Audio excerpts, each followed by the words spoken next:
আমি যাহা অবতীর্ণ করিয়াছি তোমরা তাহাতে ঈমান আনো, ইহা তোমাদের নিকট যাহা আছে উহার প্রত্যায়নকারী, আর তোমরাই উহার প্রথম প্রত্যাখ্যানকারী হইও না, এবং আমার আয়াতের বিনিময়ে তুচ্ছ মূল্য গ্রহণ করিও না।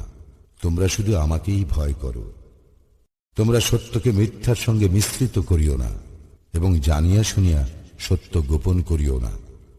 তোমরা সালাত কায়েম করো ও যাকাত দাও, এবং যাহারা রুকু করে তাহাদের সঙ্গে রুকু করো।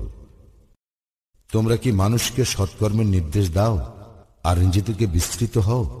অথচ তোমরা কিতাব অধ্যয়ন করো, তবে কি তোমরা বোঝো না?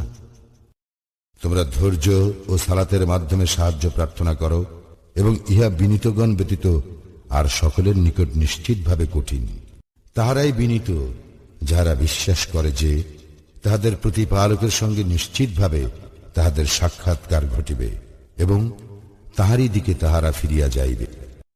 হে বনী ইসরায়েল, আমার সেই অনুগ্রহকে স্মরণ করো যদ্বারা আমি তোমাদেরকে অনুগৃহীত করিয়াছিলাম এবং বিশ্বে সবার উপরে শ্রেষ্ঠত্ব দিয়াছিলাম।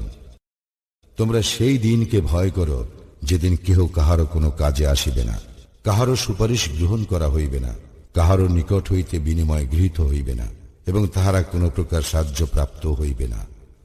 স্মরণ করো যখন আমি ফেরাউনি সম্প্রদায় হইতে তোমাদেরকে নিষ্কৃতি দিয়াছিলাম, যাহারা তোমাদের পুত্রগণকে জবেহ করিয়া ও তোমাদের নারীগণকে জীবিত রাখিয়া তোমাদেরকে মর্মান্তিক যন্ত্রণা দিত, এবং উহাতে তোমাদের প্রতিপালকের পক্ষ হইতে এক মহাপরীক্ষা ছিল।